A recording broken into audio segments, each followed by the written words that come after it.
Welcome to Oh Rabbit, another Doctor Who podcast. I'm Will. I'm Alex. I'm Nick.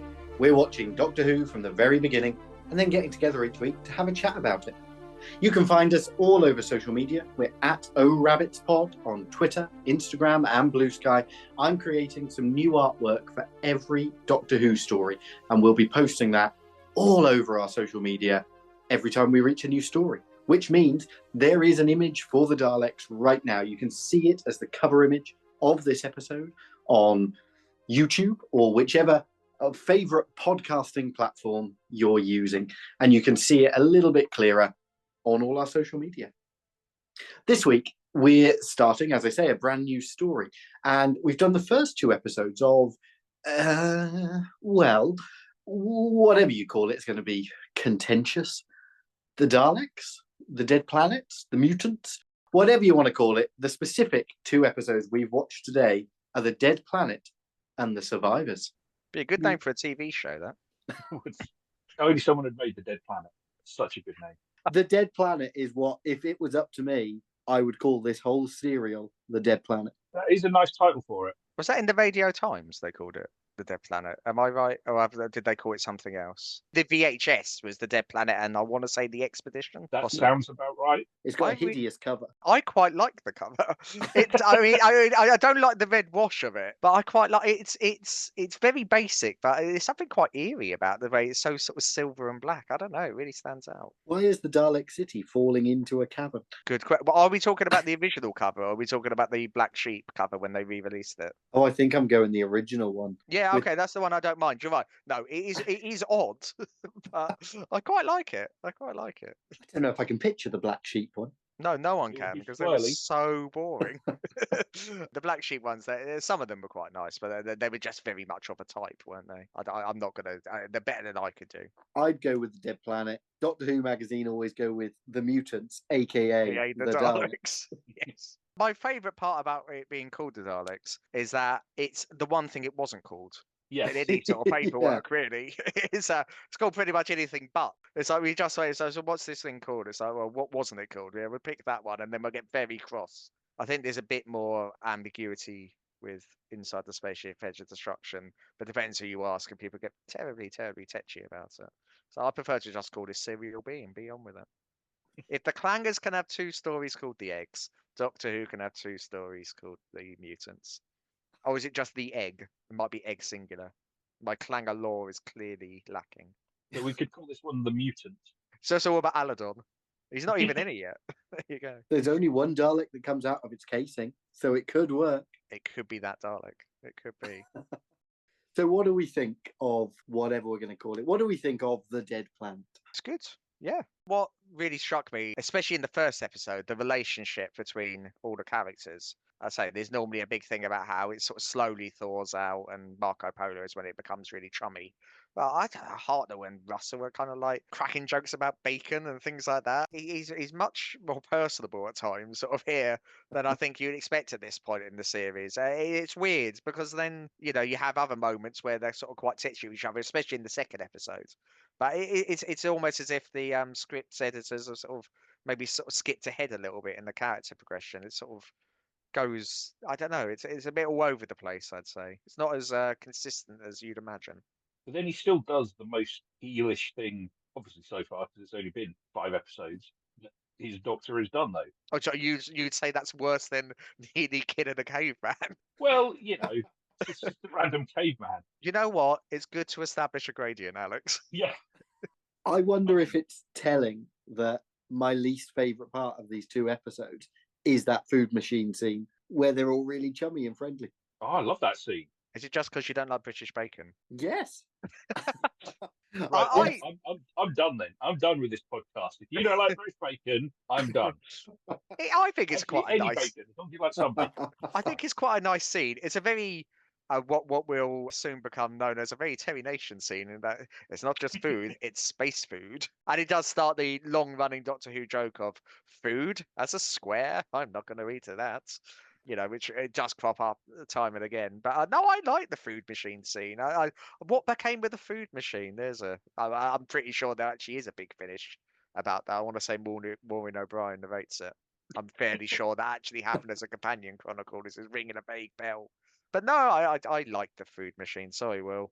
I don't have an issue with the food machine itself, but that first episode has such an atmosphere. It's really tense. It's genuinely scary in a way that I don't think I've ever noticed before. And I've seen this one loads of times. But then all of a sudden, halfway through, they stop for this like comedy sequence. This is going to sound harsh. William Hartnell is shit in that scene. Like, you wait until we get onto Brink of Disaster, because I have words to say about his speech there. I'm a big believer that a lot of what we think of as him mucking up his lines is a character choice. I think there's a lot of things where people say, oh, he got that wrong. And I think he's playing a doddery old man. But in this, he clearly just doesn't know what he's saying. I think that's the whole... Because I am convinced, because I rewound it to check, I think you can see William Russell smile to try and stifle a laugh when he calls him Chesterfield. If you look at the shot from behind, I swear you can see his cheek move because he is smiling / trying not to laugh. I did listen. Toby Haydock has done his brilliant Too Much Information podcast. And he does say in that the Doctor getting Ian's name wrong is something Hartnell came up with in rehearsals. So I quite like the idea that maybe he's just thrown it in there. Like, oh, maybe I'll do this. And he's done it. Yeah. So he starts by doing that with a sort of chair pun. So far, so good. Oh, no. That's being edited out, isn't it? Not now. Hey, thank you. I'll take that as a win. No, I do know what you mean, but I think you've also got the scenes with Hartnell and Jacqueline Hill where he's saying, speak to Susan. I'm not quite as good as this, and he plays that sort of quite. I don't know. Again, it's sort of softer. I really do. I feel the characterization is a little bit all over the place, but I don't think that's necessarily a bad thing. I think it's almost like Terry Nation has almost got a better grasp, really, of like, this show has potential. Why don't you do it like this? And we eventually get there with everything. Like especially Hartnell's character. Really, by the time we got to the Sensorites, he's far more like that. And I think maybe Nation sort of hit on something that everybody else then went, yeah, maybe we should do it like this. I think there's also something to be said for. I understand what you mean, Will, about it being slightly off kilter with the rest of the spooky atmospheric episode.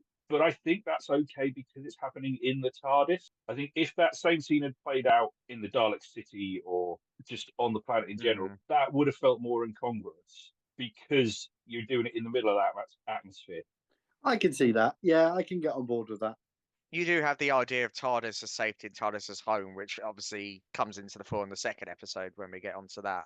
It's sort of, I think, quite nice scene with Susan at the end of that, where she's clearly tempted to just bugger off and stay there because she doesn't want to go back. I really like that. It's a lovely sort of. I think Caroline Fall plays that really well as well. There's a genuine sense of, no, I guess I should go back. That's fine. No, I like the bacon scene. I do. One thing I will say, I really like episode 2. Again, cards on the table. I think both are very good. I think episode 2 is actually very, very good. There's a real tension to it. There's a real, real sense of sort of steel and danger that this is something that could go wrong. But there's also definitely more mistakes in there. I think it's fair to say the boom mic makes more of an appearance than Jacqueline Hill does. You see that shadow all the time. It's on everything, and there's definitely sort of more things like that sort of going on. A couple more sort of line flubs and stuff. I don't mind. It's not a tedious criticism. It's just an observation. People are getting their lines slightly off. Things maybe aren't quite as tight in that second episode, but I think that comes from it being this is the only attempt that we had at doing it, as opposed to the first where you have the luxury of time. Like the only clip we have of that original episode before it was junked due to talkback is the reprise of the cliffhanger with the Dalek coaching Barbara, and it isn't quite as good. The timing's it's not quite as good. You're not wrong. Yeah, the reaction isn't quite as tight. The angles are on paper the same, but they're not quite there. I mean, it doesn't help that obviously the picture quality is a generation down because it's a sort of film playback, so it doesn't quite sort of sing as much as maybe it would do, and that lack of visual fidelity definitely has an impact. I think it's fair to say. So on the subject of that cliffhanger, what do we think? Iconic? Silly? both, and that's what makes it Yeah. good. I'm not going to chase it, Mickey at the plunger. I think that's a very clever idea. So I think it is something that you can laugh at and find a bit silly, but equally, I really like the vision of, well, a child can do that at home. You can rationalize its succinct plunger by saying, yeah, and children can imitate that, and that's what makes it very clever. Is it only iconic in retrospect, though? In the That's my sense of- concern. Well, Yeah. Yeah, it's gorgeous because we know. But Yeah. on first transmission, are people watching it going, there's a bloke with a sink plunger? Yeah. I think there's enough good acting, good music, good direction, and what the heck is going on to make it to make it mysterious. I would tune in next week, going fascinated to know what on earth this is meant to be and why she's screaming at it. I think it's a good cliffhanger, and certainly the ratings would suggest that it was enough to make people go, "Oh, you know, this is." You say that. The ratings for The Dead Planet were 6.9 million, Go on. which is up 500,000 from the week before, and Right. it's joint for the highest rating the show has had so far. For episode 2, for The Survivors, it dropped 500,000 down to 6.4. What And was then on? next week, I mean, spoilers, we're looking ahead. Next week, it goes right up to 8.9 million. So after you've seen the Daleks, and obviously all the kids have gone to school on Monday and gone, bloody hell, the Yeah. following week, 2.5 more million people come back for them. But yeah, That's the sink interesting. plunger, I don't want to say that's what drove them away. But yeah, then I think the narrative of this story is the ratings went up week on week. They didn't. By the end of this serial, they'll be up to 10.4, I think. But yeah, that first week, 6.9, and then it dropped before it started the climb. I was going to say, would it be? I say, would it be? I think it would be a better cliffhanger if it was Barbara reacting, cut to a shot of the Dalek coming towards her. Oh, I don't know, because then you've got the lovely reveal of them all in episode 2 in The Survivors. I really love that sort of pan back and they're all there. I think that's excellent. I think that's nice, but I think it would be a more striking cliffhanger, especially if it did lose viewers. I wonder if that would have people would have gone, "What the hell is that? I need to see what that is." Yeah, I think in hindsight, we see the plunger and we fill in the blanks. We know what she's looking at. But yeah, I wonder if perhaps it would be more striking to Barbara screams and then it cuts to this weird thing. And Oh, then I it's don't only know. on screen for like 5-10 seconds, and then it's gone for a week. Leave it lingering. As Yeah, Mary Whitehouse might say, lingering in the child's mind for a whole week. Oh, I don't know. I don't think people turned off because of the sink plunger. As we've established, they turned off because of the bacon. We've already, yeah. One quick thing, things that don't work so well in the Dead Planet. I like the ruse with the fluid link. I like that. I can't believe that nobody could see him take it out because he takes bloody ages to do it. He's about as unsubtle as you can get. It's relying on all 3 other people. Like, you know what? I'm just going to sort of stare at this TV for a bit. I like it in principle. I think in execution it's pretty bad, that scene. while we're talking on things like that, I know this is pedantry to the nth degree, so I apologise. Why did it take so long for the radiation counter to go up to danger? What, at the end of Unearthly Yeah. Child? So it has a really good sense of when the credits are about to kick in. I was going to say. I just think it's lovely that no one else ever bothers to check this giant flashing light on what is quite a sizable thing on the instrument panel. One thing I did want to bring up, which is across both episodes, and I'm more than aware that we are literally generations away from that time period and how things were back then. But I find it really difficult to believe Susan is being written as a teenager. Every bit of dialogue she gets given sounds like a 10 to 12-year-old. I know teenagers were still relatively new at the time, but there's no hint of anything other than being a complete child, which is why I think it then works so well when you go on to do the movie and you cast a child in that role, because actually you need to change very little. It's the opposite end of the spectrum to Ace in terms of convincing teenager writing. Yes, yeah. They never quite get it right. I do quite like the dynamic she has with them all, though. I love in the jungle, forest, whatever we're going to call it, where she's got the flower. Petrified forest, come on. Well, I always call it the petrified forest, but there's a couple of points in the episode where they say, "Oh, out in the jungle." Oh, yeah, good point. Yeah. But I really like that whole scene where she's found the flower, and she's so fascinated by it. It feels almost a bit, it's childlike, like you say, but it's also slightly weird.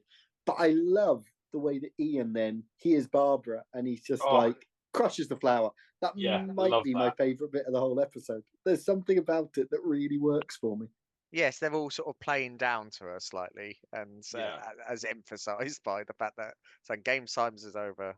Barbara is upset by what's it called? I can't remember. It's got the Magnodon. Magnodon. I was about to call it a Megalodon. I was like, no, that's a B movie. Justice for the Magnodon, because everyone says that the Daleks are the first monsters in Doctor Who, and they're not. The Magnodon is the first monster in Doctor Who. Let's be real here. It's shit. Oh, it looks awful. No, it's a brilliant metallic armadillo, and I love it with every beat of my heart. Sorry, Alex. God, what's going on tonight? People hating the food machine, people hating the Magnodon. We've all got one thing in these episodes that we controversially hate. I can go for more because I don't like the jungle either. Well, okay, so I don't mind the jungle. So this was going to come up. Let's move on to the survivors. So my thing with the jungle, how long is it? Because in that second episode, it takes an hour and a half to get back to the TARDIS or whatever. In the first one, they seem to get to the city pretty quickly, but then they seem to get back to the TARDIS, and it sort of takes a while, but not really. And then when they say they're going to the city, it's going to be roughly an hour to get there. Maybe sort of there and back. Maybe need to bring a bottle of water. Where it seemed very inconsistent how long this thing is, and certainly by the time we get to the sort of back half of the story, there's a real sense of God, this thing is sprawling. It takes ages to get anywhere. It doesn't quite work. It feels a wee bit inconsistent. See, for me, I think the 3D props look good, but the paper garlands just look like paper garlands. Maybe that's what it's like on this planet. You can have a talking rock. I've heard, Terry Nation. When you drop a neutron bomb, that's what happens to the vegetation. It turns it all into paper garlands. I mean, I can't argue with that science. Although, actually, that just on a complete side note, I think it's interesting whether or not it was intended or just missed, or I'm just being a pedant again, that they very specifically say that they are on, like the Doctor says something along the lines of, it is an alien planet to Ian and Barbara. Not that it's like his planet or anything, but it's not Earth. Yeah, he says this is not your world or something. Yeah.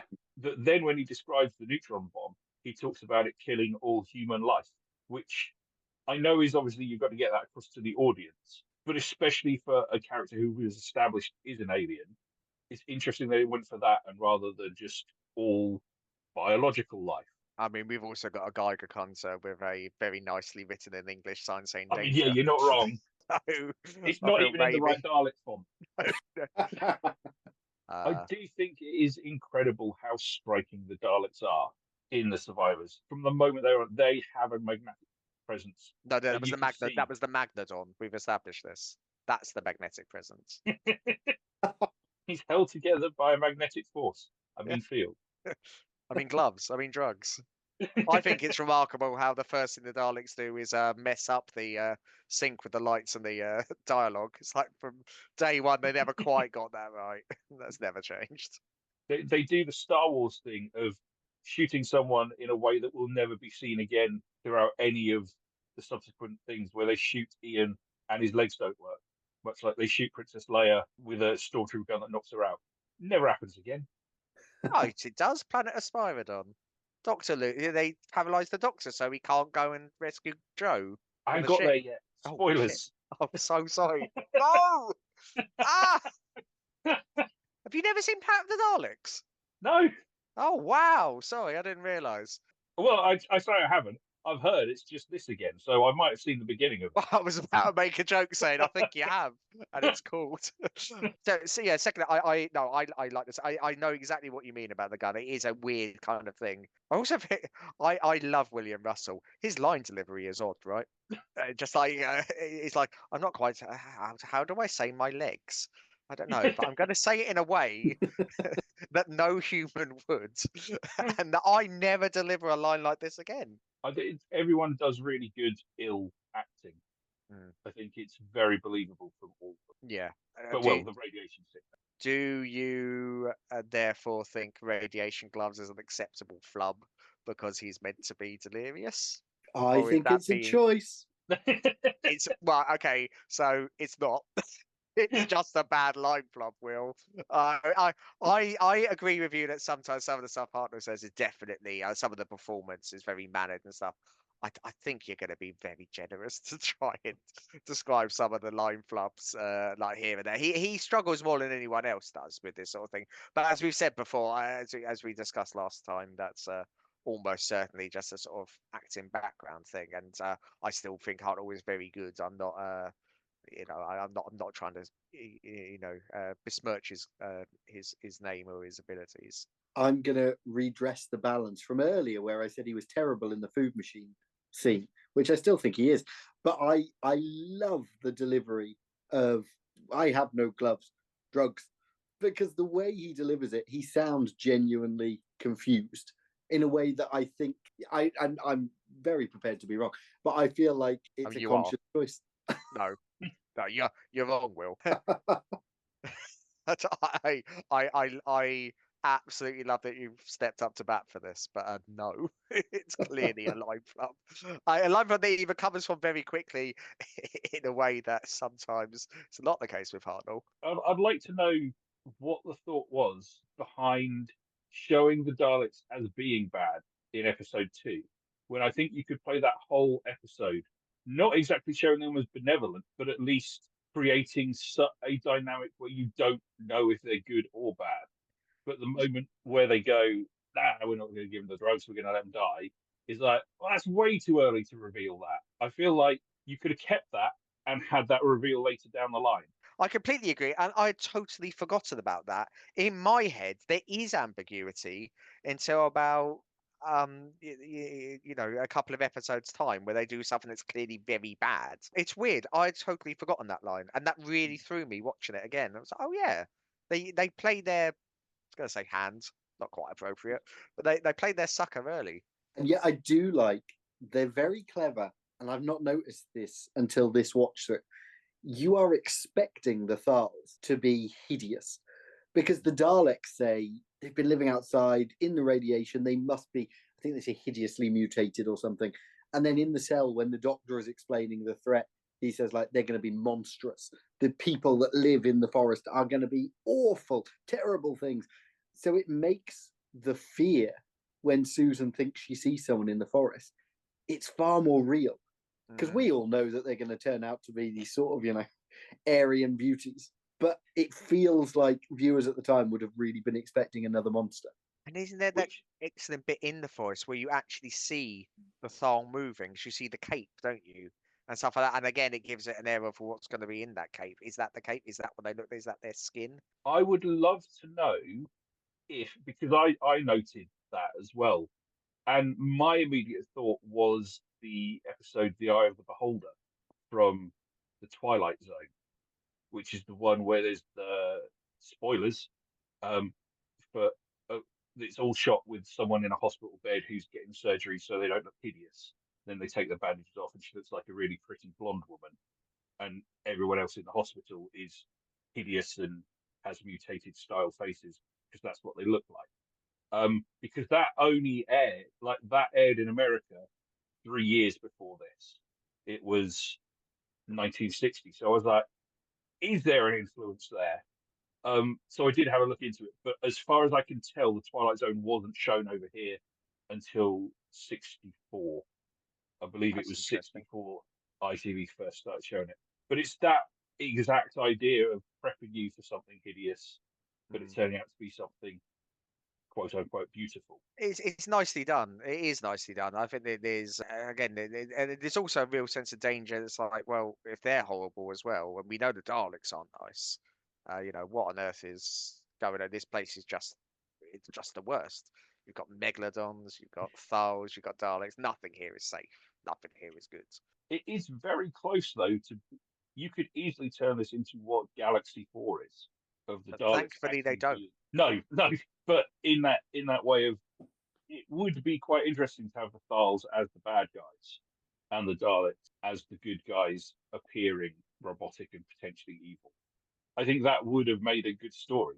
I'm glad they didn't, because obviously the Daleks have proved to be incredibly important in the history of things. It's interesting that even at this early stage in this particular story, I think there is still room for that because we still haven't seen the Thals.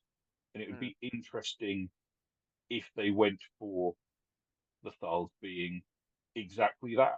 Even if you have the Daleks still be bad, but have them looking normal and then you trust them, but they're not. They're mutated. Their brains are off kilter or something like that. That would be an interesting plot point. Yeah, I could get on board with that. Yeah. Yeah, that'd be fun. Yeah, I can see it. Here's something quickly. The Daleks voices, great. Love the voices. Don't sound like Daleks, do they? They sound better. Cool. Right, moving on. This is going to be a weird analogy.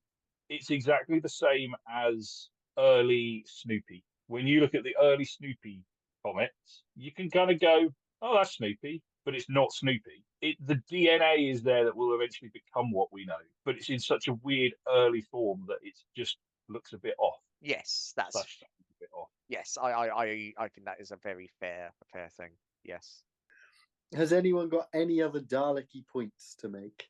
Here's my hot take: the Daleks quite good as a concept, as a body, as an image. Yeah. Wow. Look at that.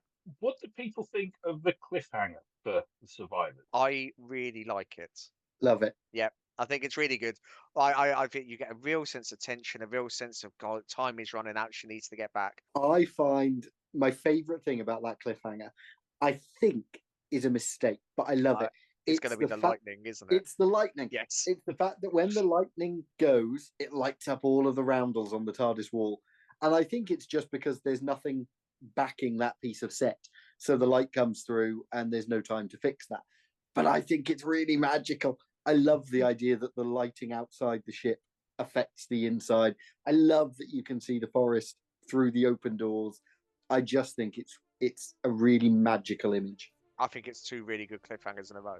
Actually 3, because I think the end of the first story where you see the radiation needle go and the others haven't seen it, I think that's a very good hook as well. I would give it a 100,000 BC out of 10. I'm glad that you said that because I really like the cliffhanger. Not a lot happens in it, but I think it's a cliffhanger of atmosphere more than anything else. And I love the echo of Ian's voice. That's such a nice touch. That's really nice. They don't do many cliffhangers like this, where it's not about here's a shock reveal or here's a big twist in the narrative. It is just this atmosphere of we know she struggled to get to the TARDIS and now she's got to go all the way back again. They don't do a lot like this, but it really works here. Next time. Uh-oh, we're in trouble. Something's come along and it's burst our bubble. Our heroes look like they're home and dry, but it turns out, maybe they're not. We have got another 3 episodes to fill after all. It's episodes 3 and 4 of The Daleks. Bye. Bye. Bye.